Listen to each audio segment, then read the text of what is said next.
Video भेजा मुझे, और वो भी एक इंडियन आर्मी की वाइफ है जिसने मेरे को ये वीडियो भेजा कि भाऊ आप देखिए ये क्या वेब सीरीज़ है करके। तो मैंने जो वो वेब सीरीज़ देखा तो कहीं ना कहीं एक गुस्सा आ गया कि जो अपने लिए ये देश के सरहद पे जो जवान खड़े रहते हैं, जिनके वजह से आज हम सेफ है, वो वर्दी जिसका हर एक देश सम्मान करता है, वो वर्दी का अपमान ऐसे तरीके से किया जा रहा है। तो देखने के बाद में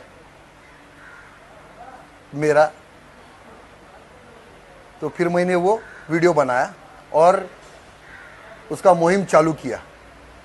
खार पुलिस स्टेशन में मैंने जाके एप्लीकेशन किया। आज वो मुहिम में मेरे साथ पूरा हिंदुस्तान खड़ा हो गया है। तो कहीं ना कहीं ऐसे जो चीज़ें हैं ना, जो आज तक चल रही थी, उसको बंद करवाऊंगा मैं। जो भी देश के खिलाफ जा रहे और देश का नाम खराब कर रहे, उनको जवाब देना चालू करूंगा अभी। काशिफ, क्या लीगली क्या कार्रवाई करी है एकता कपूर के खिलाफ, क्योंकि एकता कपूर के होम प्रोडक्शन से बना हुआ वो शो था? देखिए, पहले ही तो जब मुझे ये चीज़ भाव से इंटीमेट मिला मुझे कि इस तरीके का एक बार है, ये एक बार चेक करो, तो मैंने जब उसको तहकीकात किया उस चीज़ की, तब मुझे पता चला कि किस तरीके का ये घिनौना एक वेब सीरीज़ कम पॉन बनाया जा रहा है ये ऑल्ट बालाजी वगैरह के थ्रू, और कम्प्लीटली मिसयूज़ किया जा रहा है अपनी पोजीशन को, अपने पावर को। और जिस तरीके से आर्मी का यूनिफॉर्म पहना के उसके ऊपर नेशनल एम्ब्लेम बना हुआ है, कर्नल स्टार टैग लगा हुआ है, और उसको फाड़ के, और जिस तरीके से एक मिलिट्री ऑफिसर को, तो मिलिट्री ऑफिसर के साथ साथ उसकी वाइफ को भी पूरा डिफेम किया हुआ है पूरे वेब सीरीज के अंदर। तो ये जब हमें पता चला तो हमने इमीडिएटली इसके ऊपर कंप्लेंट बना के एक्शन लिया हुआ है। ऑलरेडी इंदौर में भी किसी ने केस कंप्लेंट फाइल किया था और वहाँ पे एफआईआर रजिस्टर्ड हो गया है। अभी हम सिर्फ वेट कर रहे हैं यहाँ पे कि जल्द से जल्द कार्रवाई हो, क्योंकि हमें कंसर्न आईओ से जो है पूरा सपोर्ट मिला हुआ है कि हम इसके ऊपर डेफिनेटली आगे बढ़ेंगे, इसके ऊपर पूरा एक्शन करेंगे और इन्वेस्टिगेशन पूरी तरीके से चालू है। लेकिन फिर भी एक वक्त होता है एक रुकने का, कि हर चीज़ का एक, तो अगर पुलिस भी इनकेस अगर इस चीज़, क्योंकि हमें पता चल रहा है कि काफ़ी प्रेशर हर तरफ से चालू है, यहाँ से वहाँ से हर तरफ से प्रेशर चालू है, तो अगर ये उनके थ्रू भी नहीं हुआ तो हम इसको कोर्ट के थ्रू भी लेके जाने के लिए तैयार है। हम सिर्फ वेट कर रहे हैं कि कोर्ट भी एक बार खुल जाए।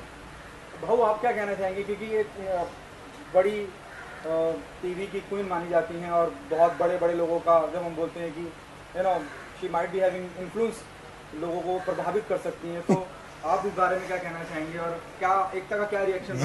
ये पहला तो बड़ी है ना, तो देश से बड़ी नहीं, पहला मेरा देश है, उससे बड़ा कोई नहीं होता है, ऐसा है।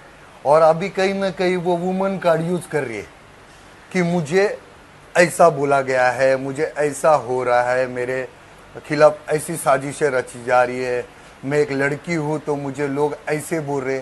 क्यों? वो आर्मी ऑफिसर की भी बेटी थी, वो बहन थी, वो बीवी थी, वो भी एक लड़की थी। तो आपको ये बनाते समय शर्म नहीं आया? जब खुद पे आती है तब आपको पता चलता है कि लेडीज है, वो किसी की बहन बेटी नहीं है क्या? तो आपको शर्म आना चाहिए। और मैं गिनता भी नहीं ऐसे है लोगों को, समझा?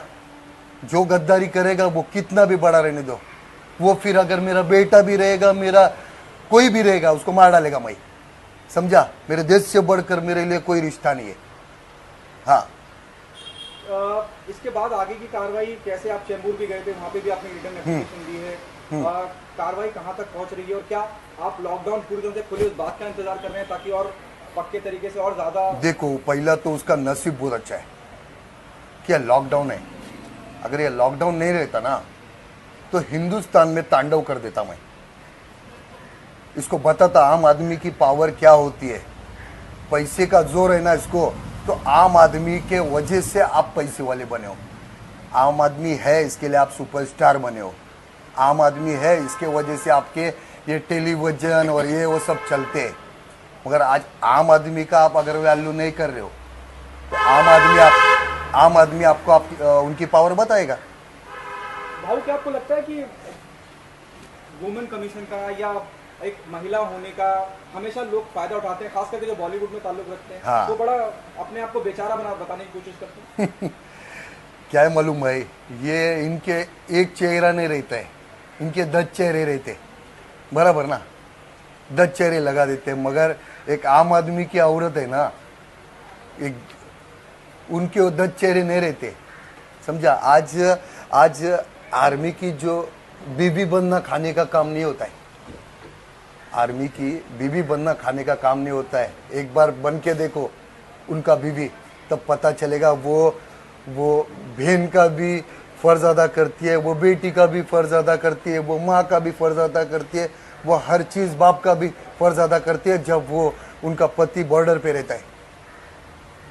कोई जाके पूछता नहीं। आज मेरे को बताओ ना, एक भी ऐसा आपने सीरीज बनाया जो उनके घर में जो चालू है, एक जवान जाने के बाद बॉर्डर के बाद उनके हाल क्या होते हैं वो निकाला आपने? कभी बताया लोगों तक? आप क्या मैसेज पहुंचा रहे हो लोगों तक? आज अगर कल कोई बच्चा आर्मी का अगर पढ़ाई कर रहा है तो वो कल जाने से पहला ना सोचेगा, क्योंकि आपने ये मैसेज इतना गंदा दिया है। भाव उन्होंने वो डिलीट करने के बाद आप मानते हैं कि डिलीट करते ही बात कंफर्म हो जाती है तो कि आप डिलीट क्यों किया?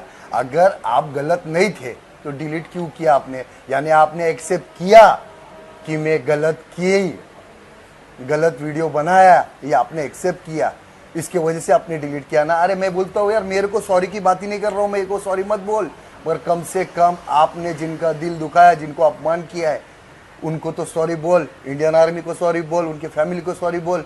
नहीं बोलेंगे, इनको बहुत घमंड है और ये घमंड उतार देंगे हम लोग।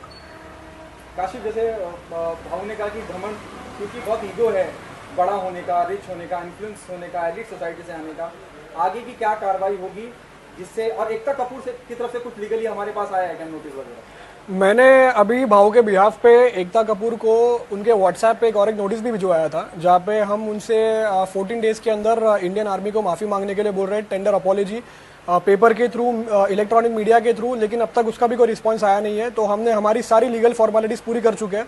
और जैसे कि इसीलिए मैंने आपको बताया कि जिस दिन कोर्ट खुला, कोर्ट खुलने का सिर्फ वेट कर रहे हैं, क्योंकि आज की तारीख में एक काइंड ऑफ लॉलेस सिचुएशन आ चुका है कंट्री में। तो काफ़ी जो है लोग किस अलग अलग तरीके से अपनी अपनी जो है क्राइम फैला रहे हैं, लोगों को सता रहे हैं, ये कर रहे हैं। और दूसरी बात रही बात कि एकता कपूर के खिलाफ जो है काफ़ी लोग जो है इकट्ठा भी हो रहे थे, लेकिन ये इंडस्ट्री के लोग जो है वो हिम्मत नहीं कर रहे थे आगे आने की, क्योंकि उनको फिक्र है कि कभी भाई काम नहीं मिलेगा, कुछ नहीं मिलेगा, क्योंकि इससे पहले भी काफ़ी ऐसी कंप्लेंट्स आ चुकी है कि किसी के पैसे नहीं दिए, किसी के पैसे रुकवा हुए। तो ये लेकिन कोई हिम्मत नहीं कर पाया। अभी हम देखिए कि जितने भी नेशनलिस्टिक जो हीरो अपने आप को बोलते थे एक्टर, अक्षय कुमार हो या सनी देओल हो या विकी कौशल हो, क्या किसी ने भी आवाज़ उठाया इस मुद्दे पे? जो आर्मी की ड्रेस यूनिफॉर्म पहन के अपने आप को पिक्चर में हीरो दिखा के उनके नाम पे पैसे कमाए, कोई आगे नहीं आया, कोई भी नहीं आया। लेकिन आज ये एक आम आदमी, हिंदुस्तानी भाव विकास फाटक, आज ये आगे आए, जिसकी जो इनकी आवाज़ सुन के पूरा देश इनके साथ में आया, ये बहुत बड़ी बात है। पहले तो वो सुबह से शाम तक जो फौजियों के नाम पे जो डिबेट करते मीडिया में, वो किधर है? जो फौजियों के नाम पे जो डिबेट चलता है सुबह से शाम, जो मीडिया में बैठ के फौजी के ऊपर ये हो गया, फौजी के ऊपर वो हो गया, ये हो गया, वो किधर है? किधर है उन लोग? नहीं दिख रहे, कोई भी नहीं दिख रहा है। क्यों? यानी आप बस उनका नाम इस्तेमाल करके आपका नाम बढ़ाना चाहते हैं। भाऊ, क्या आप मानते हैं, जैसे काशिफ ने कहा कि बहुत से लोग इस वजह से आगे आवाज नहीं उठाते हैं, कहते नहीं है कि भाई काम नहीं मिलेगा, काम नहीं मिलेगा, और आप बिल्कुल उसके उल्टा हैं, अपोजिट हैं। तो ये हिम्मत, ये हौसला कहाँ से आता है? अभी बिग बॉस से जाके आया ना, मुझे बहुत ऑफर आए, बहुत सारे प्रोड्यूसर डायरेक्टर बोले कि भाऊ पिक्चर में काम करना है, ऐसा ऐसा, मेरे को स्क्रिप्ट समझाए, सब कुछ। मगर मैं अभी भी बोल रहा हूँ, मेरे देश से बढ़कर मेरे लिए कोई नहीं। पहला मेरा देश है, उसके बाद सब कुछ है। तो जब तक ये, और मुझे फर्क भी नहीं पड़ता है कि इंडस्ट्री मुझे काम दे या नहीं दे। भाऊ पहले भी खुद के दम पे खड़ा था, आज भी खुद के दम पे। किसी ने बनाया नहीं भाऊ को, खुद के दम पे बनाए। तो भाऊ जानता है कि भाऊ को क्या करना है, क्या नहीं। वो तो मैं किसकी परवाह भी नहीं करता हूँ। बहुत ऐसे मेरे कांटेक्ट में जो सेलिब्रिटी है, उनसे भी बात हुई मेरी। मैं बोला यार आप लोग आवाज़ क्यों नहीं उठा रहे? तो उनका भी यही जवाब था कि भाऊ हम आवाज़ उठाएंगे तो हमारे को इंडस्ट्री में काम नहीं मिलेगा। यानी इतने लोग गिर चुके हैं कि देश से बढ़कर आपके लिए पैसा है, फेम है, मगर ये फेम है ना टेम्परवरी है, समझा।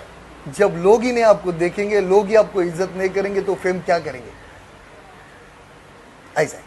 भाव लॉकडाउन में भी आपने लोगों की बड़ी सहायता की, राशन वगैरह पहुंचाया, लोगों को खाना वगैरह खिलाया, उसके बारे में लॉकडाउन कैसा गुजरा देखो आपका? पहला तो ये मेरा फर्ज है, मेरे को अगर उन्होंने बनाया तो आज जब उनको मेरी ज़रूरत है तो मैं वो ज़रूरतमंदों को मेरा फ़र्ज़ अदा कर रहा हूँ। मैं उनके ऊपर मेहरबानी कर रहा नहीं हूँ, वो भिखारी लोग नहीं है, वो ज़रूरतमंद है जिनको अभी ज़रूरत है। और ऐसे टाइम पे अगर जिन्होंने मुझे साथ दिया, मुझे क्या, आज बड़े से बड़े लोगों को उन्होंने बड़ा बनाया, मैं तो बहुत छोटा इंसान है। तो अगर मैं ये टाइम पे उनको अगर साथ नहीं दूँ तो फिर क्या फ़ायदा, आपको कहीं ना कहीं उधर उसको भी जवाब देना है, फिर ऐसा है। काशिफ, आखिरी सवाल आपसे और मैं इंटरव्यू खत्म करना चाहूँगा। जैसे आपने कहा कि आपने व्हाट्सएप पे भी इन्फॉर्म किया, उसके अलावा और भी जो माध्यम है उन तक पहुँचने के आप पहुँचे हैं, उसके बावजूद भी रेस्पॉन्ड ना करें तो कुछ और भी अलग तरह के भी केसेस फाइल करे जाएंगे, मतलब अलग अलग धाराओं के माध्यम से? जैसे कि अभी फिलहाल जो है इनके ऊपर जो सेक्शंस और जो एक्ट लगा है वो कुछ, मैं एक शॉर्ट जिस्ट बोलूँगा कि आईपीसी के कुछ सेक्शंस लगते हैं उनके ऊपर, उसके अलावा prevention of insult to national honour act लगता है उनके ऊपर, उसके अलावा protection to national emblem act उनके ऊपर लगता है। अब ये सब सेक्शंस जो है, ये सब कानून ऑलरेडी इस चीज़ के ऊपर बना हुआ है, लेकिन क्योंकि काफ़ी तरह का प्रेशर जो पुलिस वगैरह के ऊपर भी आ रहा है, सोर्सेस से हमें मालूम पड़ रहा है, क्योंकि अभी 20 दिन लगभग होने आया है, 11-12 दिन हो चुका है अभी, लेकिन अब तक जो है कार्रवाई चालू है इसके ऊपर, तो हम सोच समझ सकते हैं कि किस तरीके का ये प्रेशराइजेशन चालू है ऊपर से।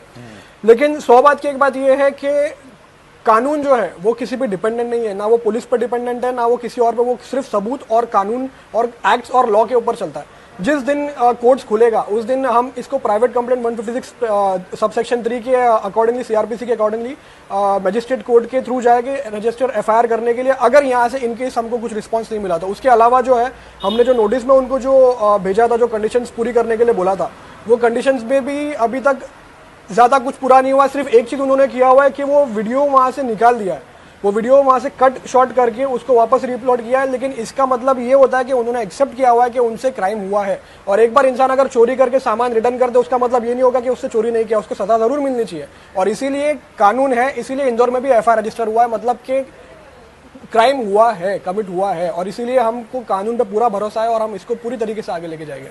और एक बात बताना चाहते हैं आपके मीडिया के थ्रू कि जितने भी पॉलिटिकल पार्टी है उनको बोलता हूँ कि इसमें राजनीति मत करिए, आगे आइए और ये हिंदुस्तान के जो आर्मी है, उनके फैमिली है, उनको सपोर्ट करिए, क्योंकि मेरी आवाज़ अभी तक उन तक पहुँची है या नहीं पहुँची है मुझे नहीं मालूम, मगर आप मीडिया ऐसी चीज़ है जो आज हर कोने में, हर घर में पहुँचाती है।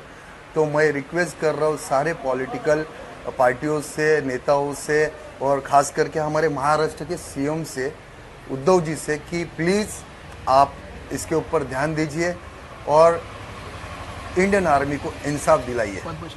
हाँ, क्योंकि मुझे अभी 12-13 दिन हो गए खार पुलिस स्टेशन में एप्लीकेशन दे के, मगर अभी तक कुछ कार्रवाई नहीं हो रही है। तो आप अगर हो सके तो इतना आप करिए, क्योंकि इसमें उनको जब इंसाफ मिलेगा तो कहीं ना कहीं उनको ये लगेगा कि हमको भी इंसाफ देने के लिए कोई तो खड़ा है। बस एक आखिरी चीज़ ये कि उनको इस तरीके के लोगों को पद्मश्री अवार्ड भी दिया हुआ है, तो जो देश की आर्मी पे उनके ऊपर घिनौना मजाक कर रहे हैं, उनके ऊपर गंदी चीज़ें, अश्लील चीज़ें बना रहे हैं, क्योंकि आर्मी हमारे देश की सिक्योरिटी है, वो वहाँ खड़े हैं तब जाके हम यहाँ पे सेफली बैठे हैं, अपना जो है वो फ्रीडम यूज़ कर रहे हैं। लेकिन इस तरीके के लोगों को जो पद्मश्री अवार्ड दिया गया है, हमारी रिक्वेस्ट ये भी है इस आपके माध्यम के थ्रू कि ये आवाज़